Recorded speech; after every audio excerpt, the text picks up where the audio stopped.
Hello friends, welcome to S Y academy. आज इस video में हम बात करेंगे the 1848 year and the revolution of the liberals.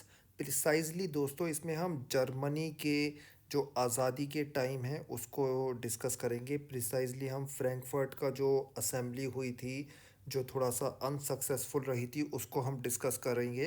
तो स्टार्ट करते हैं इसको। तो प्रिसाइजली आप याद रखिए, इसमें जर्मनी हमारा फोकस होगा। स्टार्ट करते हैं quickly. Parallel to the revolts of the poor, unemployed and starving peasants and workers in many European countries in the year 1848, a revolution led by educated middle class was underway। तो दोस्तों, poor, unemployed और जो किसान थे और जो workers थे, उनके रेवोल्यूशन तो चल ही रहे थे कि उनको सही से खाना नहीं मिल रहा, उनको सही से काम नहीं मिल रहा, सही से पैसा नहीं मिल रहा, लगान बहुत ज़्यादा लिया जा रहा है, ये तो चल ही रहे थे चीज़ें। लेकिन साथ साथ एक एजुकेटेड मिडल क्लास का रेवोल्यूशन भी स्टार्ट हुआ 1848 में, उसी टाइम पे। Events of February 1848 in France had brought about the abdication of the monarch and a republic based on universal male suffrage had been proclaimed। तो फ्रांस में क्या हुआ था, लुई फिलिप को भगा दिया गया, रिपब्लिक बन गया फ्रांस, और यूनिवर्सल मेल सफरेज, इसका मतलब है जो भी मर्द हैं, अडल्ट हैं, उनको वोट करने का अधिकार मिल गया फ्रांस में। In other parts of Europe, where independent nation states did not yet exist, such as Germany, Italy, Poland, and Austro-Hungarian Empire, men and women of the liberal middle classes combined their demands for constitutionalism with national unification। तो जो बाकी states थे जो अभी आज़ाद नहीं हुए थे, जैसे Germany, Italy, Poland, Austro Hungarian empire. Austro Hungarian दोस्तों हैब्सबर्ग एम्पायर था, डायनेस्टी रूल करती थी, और ये बहुत सारे देशों से मिलके बना हुआ था। ठीक है, जर्मनी, इटली, ऑस्ट्रिया, हंगरी, चेक रिपब्लिक, एट्सेट्रा एट्सेट्रा, काफ़ी सारे देशों से मिलके ऑस्ट्रो हंगेरियन एम्पायर बना हुआ था। यहाँ के जो मर्द और औरत थे लिबरल मिडिल क्लास के, वो बोलते थे हमें कॉन्स्टिट्यूशन दीजिए, हमें साथ साथ नेशन भी बनाइए। They took advantage of the growing popular unrest to push their demands for the creation of a nation state on parliamentary principles, a constitution, freedom of the press and freedom of association। इन्होंने demand करना start करी कि हाँ, popular unrest हो रहा है देश में, विभिन्न सेक्शन जो हैं सोसाइटी के सब डिमांड कर रहे हैं कि हमारी मांगे पूरी करो। तो ये कहते कि कॉन्स्टिट्यूशन दीजिए, फ्रीडम ऑफ प्रेस दीजिए, फ्रीडम ऑफ एसोसिएशन दीजिए, और इनसे सारे लोगों की जो डिमांड्स हैं वो पूरी हो जाएंगी। अब आ जाते हैं जर्मनी पे। In the German regions a large number of political associations whose member were middle class professionals, businessmen and prosperous artisans came together in the city of Frankfurt and decided to vote for an all German National Assembly। तो Germany में बहुत सारी political associations, जिनके mainly members जो थे वो पढ़े लिखे मिडिल क्लास बिजनेसमैन और आर्टिसंस थे, आर्ट जो बनाते हैं वो लोग थे, वो साथ साथ आए, फ्रैंकफर्ट में मिले। फ्रैंकफर्ट जर्मनी में है, जर्मनी की ये कैपिटल नहीं है, जर्मनी की कैपिटल बर्लिन है। तो ये फ्रैंकफर्ट में मिले और इन्होंने बोला कि हम नेशनल असेंबली बनाएंगे। ठीक है, अब क्या हुआ आगे देखते हैं। On 18 May 1848 831 elected representatives marched in a festive position to take their places in the Frankfurt parliament convened in the church of Saint Paul.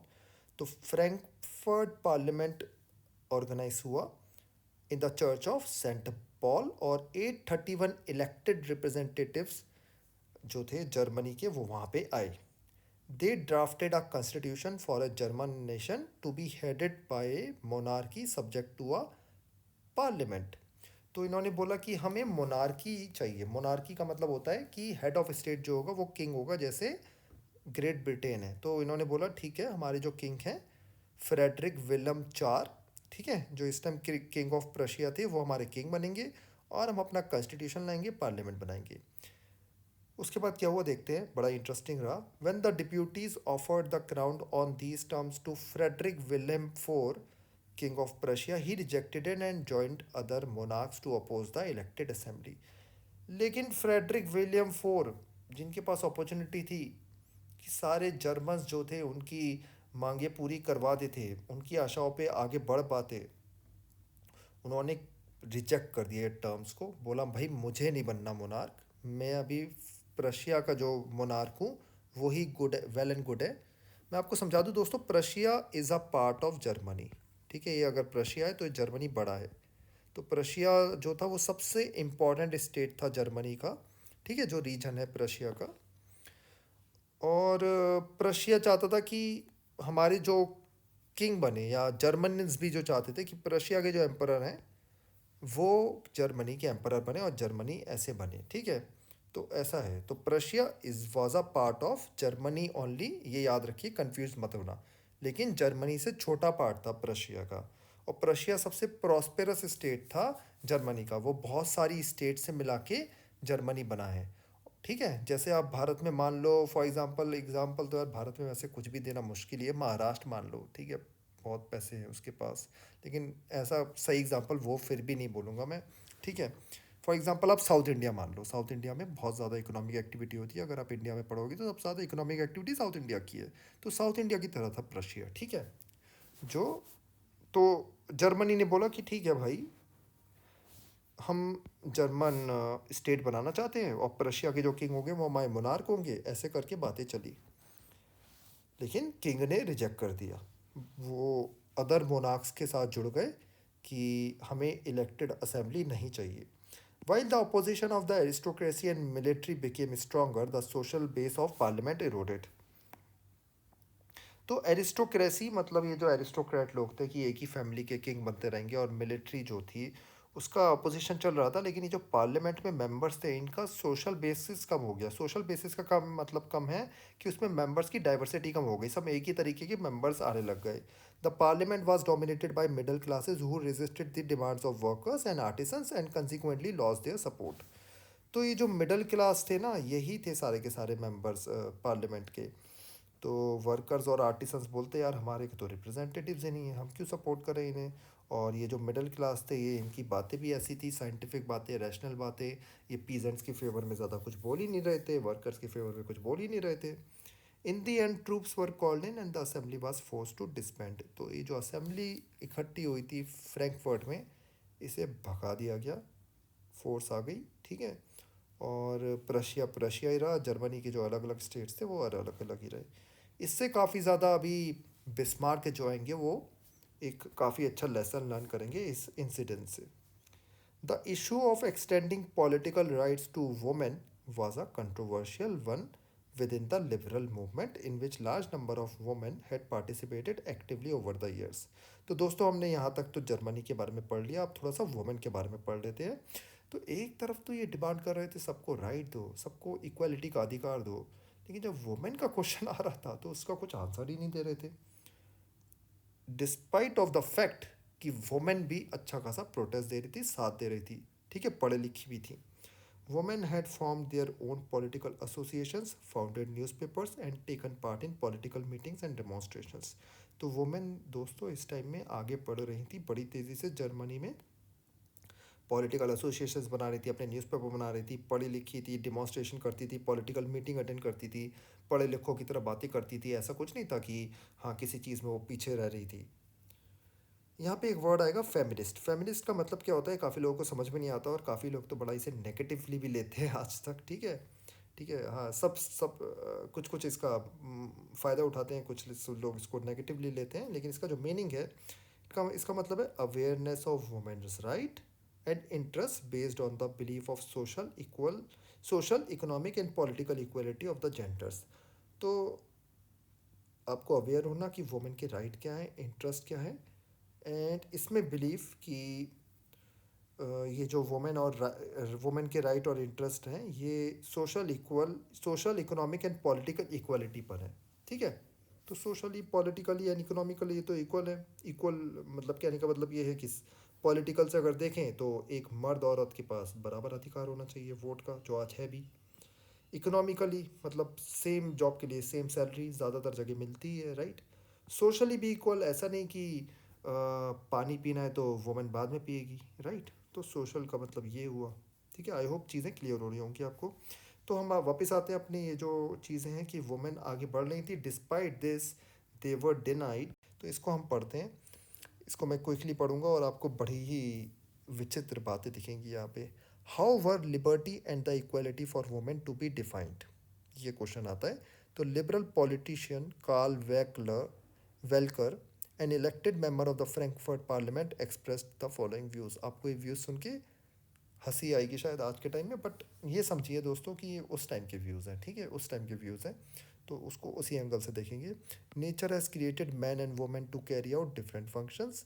Man the stronger and the bolder and the freer of the two has been designated as the protector of the family, its provider meant for public task in the domain of law, production and defence. तो भाई ये जो वेलकर जी हैं, ये बोल रहे हैं man जो है वो ज़्यादा स्ट्रांग है, बोल्ड भी हैं, फ्री है ऑफ टू, है ना, और ये प्रोटेक्ट करते हैं फैमिली को, उसको खाना वाना देते हैं, सुरक्षा देते हैं, और पब्लिक टास्क करते हैं इन the domain of law, production and defence में काम करते हैं। वुमेन के बारे में लिखते हैं the weaker dependent and the timid requires the protection of man. तो वुमेन को इन्होंने वीक बोला है, डिपेंडेंट बोला है, और बोला है कि मैन की प्रोटेक्शन चाहिए। Her sphere is the home, the care of the children, nurturing of the family. Women का काम है घर में रहना, बच्चों का ख्याल रखना और फैमिली को बड़ा करना, उनका ख्याल रखना। Do we require any further proof that given such differences equality between the sexes would only endanger harmony and destroy the dignity of the family. ये कह रहे हैं जब मैन ऊपर है, वुमेन नीचे है, तो वुमेन के पास राइट होने ही नहीं चाहिए। अगर आप वुमेन को भी वही राइट दे दोगे जो मैन के पास हैं, तो हमारा डिग्निटी ऑफ द फैमिली, हमारी जो हारमनी बनी हुई है वो सारी एंडेंजर में आ जाएगी। तो आपको दिखेगा ये इनका ये सोच थी। आज के टाइम में भी ऐसी सोच के आपको काफ़ी जगह पे मिल जाएंगे, ठीक है।